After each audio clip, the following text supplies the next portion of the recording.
What's the meaning of copper-bottomed?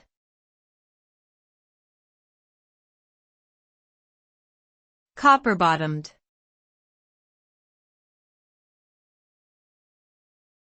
Copper-bottomed.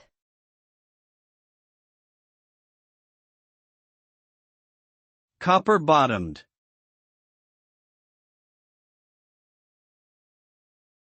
Copper-bottomed.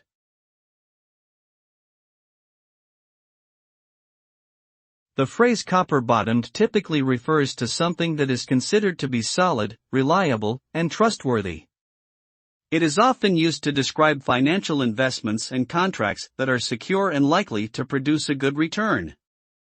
The term originated from the practice of adding copper bottoms to wooden ships to prevent damage from seawater and ensure durability.